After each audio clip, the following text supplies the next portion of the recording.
नमस्कार दोस्तों, आज की वीडियो में मैं आपको बताने वाला हूं कि आईटीआर क्या होता है, इनकम टैक्स रिटर्न क्यों हमें भरना चाहिए, लोन लेने में इसका क्या फायदा होता है, अगर हम नहीं भरते हैं तो इसके क्या नुकसान होते हैं। आईटीआर को लेकर आपके दिमाग में जितने भी डाउट्स हैं वो सारे क्लियर करूंगा आज की इस वीडियो में। ये चैनल नया जरूर है लेकिन आपको जानकारी मैं आपको एकदम जेन्युइन देता हूं और काफी नॉलेजेबल वीडियो में आप लोगों के लिए अपलोड करता रहता हूं। और आप चैनल को सब्सक्राइब कर लीजिए और नोटिफिकेशन बेल को भी दबा लीजिए ताकि इस तरीके के वीडियो आपको भी आगे मिलते रहे। बात करेंगे आईटीआर के बारे में। देखिए, आईटीआर सबसे पहले इसका फुल फॉर्म समझ लेते हैं। आईटीआर मतलब इनकम टैक्स रिटर्न, यानी इनकम टैक्स रिटर्न जो होता है उसी को हम कहते हैं आईटीआर। और आईटीआर हमें फाइल करनी पड़ती है। अब सबसे पहले जो डाउट है लोगों के दिमाग में वो ये है कि क्या सबको आईटीआर फाइल करनी चाहिए, और आईटीआर जो लोग फाइल करते हैं क्या उनको टैक्स देना पड़ता है, यह सबसे बड़ा डाउट है। तो पहले तो मैं ये डाउट को क्लियर कर देता हूं।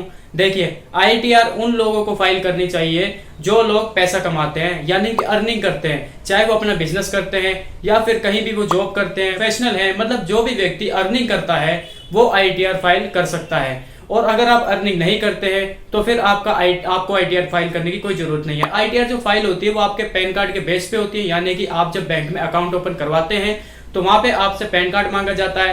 Pan card PAN permanent account number, ये ऐसा नंबर होता है जिसमें आपकी लाइफ में जितना भी पैसा आता और जाता है, जो ट्रांजेक्शन होती है वो इस नंबर के जो लिंक होते हैं, मतलब बैंक में जितना भी पैसा आएगा वो आपको उन्हें पता चल जाएगा इस पैन कार्ड धारक को इतना पैसा मिला, समझ गए। ये होता है पैन नंबर। इसके बिहाफ पे जो आपकी इनकम है वो आपकी डिसाइड होती है। और अगर आप पैसा कमाते हो तो आपको आईटीआर फाइल करनी चाहिए। कितने पैसे कमाते हो जब आईटीआर फाइल करनी चाहिए, और क्या आईटीआर फाइल करने का मतलब टैक्स भरना होता है। देखिए, आईटीआर फाइल करना अलग चीज है और टैक्स का भरना अलग चीज है, दोनों चीजें अलग है। तो बहुत ज्यादा डाउट होता है लोगों को कि अगर आईटीआर फाइल करने के तो टैक्स भरना पड़ेगा, ऐसा नहीं है। देखिए, जब हर साल बजट पास होता है तो गवर्नमेंट जब बजट पास करती है, ये जो साल में बोल रहा हूँ ये 1 जनवरी से 31 दिसंबर नहीं होता, ये हमारा नॉर्मली ईयर होता है। जब हम फाइनेंस की बात करते हैं, टैक्स की बात करते हैं, पैसे की बात करते हैं, तो फाइनेंशियल ईयर, ये जो फाइनेंशियल ईयर होता है ये होता है 1 अप्रैल से लेकर 31 मार्च तक का, यानी कि 1 अप्रैल से लेकर 31 मार्च तक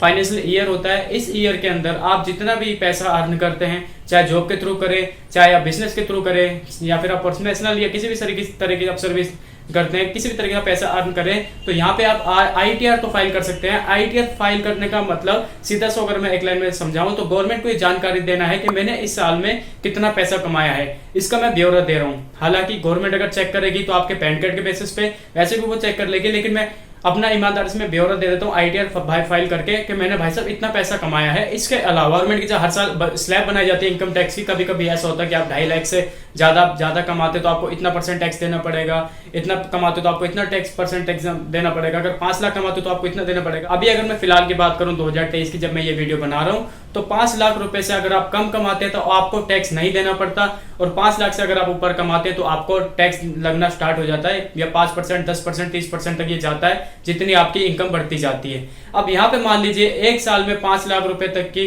5 लाख रुपए से आप कम कमाते हैं तो आपको टैक्स तो नहीं देना पड़ता। मान लीजिए आपके दिमाग में सवाल आया कि मैंने लास्ट जो फाइनेंशियल ईयर था 1 अप्रैल से 31 मार्च तक वो मैंने 4 लाख ही कमाए, तो क्या मैं आईटीआर फाइल कर सकता हूं? आप बिल्कुल कर सकते हैं, क्योंकि आईटीआर फाइल करने का मतलब टैक्स भरना होता ही नहीं है। आईटीआर फाइल करने का मतलब यह है कि मैंने 4 लाख रुपए कमाए इस साल में, कहां से कमाए, कैसे कमाए, इसका ब्यौरा मैंने गवर्नमेंट को दे दिया।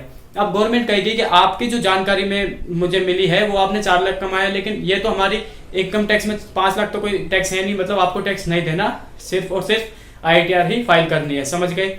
अब यहाँ पे बात करते हैं और इसके क्या फायदे हो सकते हैं, क्या नुकसान हो सकते हैं। आपने सोचा होगा कि यार मेरे पड़ोस में तो लोग पैसा कमा रहे, काफी आईटीआर फाइल ही नहीं करता तो मैं भी क्यों करूं। तो इसका मेन नुकसान क्या है वो आप समझ लीजिए। देखिए, अगर आप आईटीआर फाइल नहीं करते हैं तो उसके 2 बेसिकली नुकसान होते हैं, और वो 2 नुकसान क्या होते हैं मैं आपको बताता हूँ। पहला नुकसान तो ये है कि मान लीजिए आप एक सर्विस प्रोवाइडर है या फिर बिजनेसमैन है, कुछ भी कर रहे हैं, आपने कहीं से पैसा लिया, लेट्स आपने 50,000 रुपए को कोई पेमेंट लिया, किसी ने आपको पैसा दिया और उस पे टीडीएस काट लिया।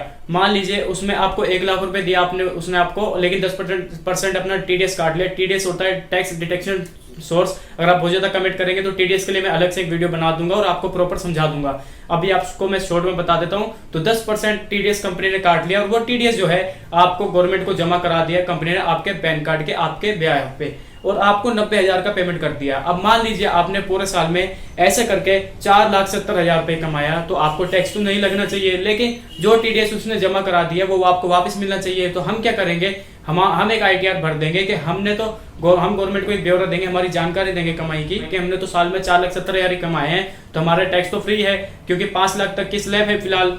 ये स्लैब हर साल वैसे चेंज होती है। तो टीडीएस जो आपका कटा है, जैसे 10,000 रुपये जो कटा हुआ है, वो पैसा आपको रिटर्न मिल जाएगा, आपके बैंक में आ जाएगा। तो टीडीएस को जब हम वापस लेना होता है, उसके लिए हमें क्या करना पड़ता है, आईटीआर फाइल करनी पड़ती है।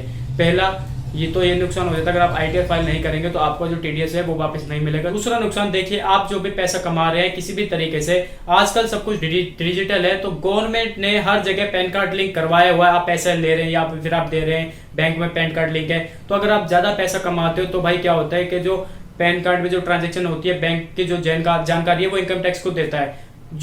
जो भी आप ट्रांजेक्शन करते हैं तो उनको पता चल जाता है कि आपने पैसा तो ज्यादा कमाया है लेकिन आपने टैक्स भरा नहीं है। लेकिन मान लीजिए आपने 7 लाख रुपए कमाया है, 20 लाख रुपए कमाया है, और आपने सोचा कौन भरेगा यार आईटीआर, आपने नहीं भरा, और गवर्नमेंट के आप पकड़ में आ जाते हैं, तो सारा का सारा आपसे टैक्स भी लेगी, पेनल्टी लेगी, और काफी सारा आपका नुकसान हो जाएगा। तो आपको आईटीआर भरना चाहिए। तो ये तो था आपका नुकसान। अब फायदे की बात कर लेते हैं। अगर हम आईटीआर भरते तो हमें फायदे क्या है, तो पहला फायदा तो ये है, दो जो मुसीबतें मैंने आपको बताई है इनसे आप बचे रह सकते हैं।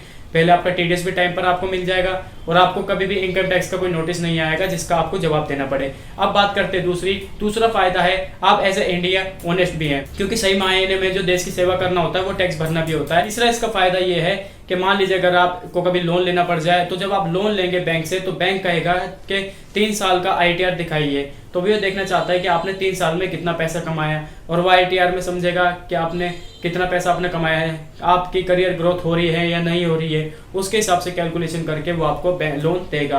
तो एक ये भी बेनिफिट होता है। तो इस तरीके के कुछ बेनिफिट होते हैं, और आईटीआर फाइल की जाती है। और लेकिन आपको ये चीज क्लियर हो गई कि आईटीआर का मतलब टैक्स देना नहीं होता, सिर्फ अपनी कमाई की जानकारी गवर्नमेंट को देना होती है। यहाँ पे 2 चीजें और ऐड करेंगे। मान लीजिए आपने सपोज 10 लाख रुपए कमा लिए, और आपका मान लीजिए 10 लाख में टीडीएस भी कट गया 50,000 का, ठीक है।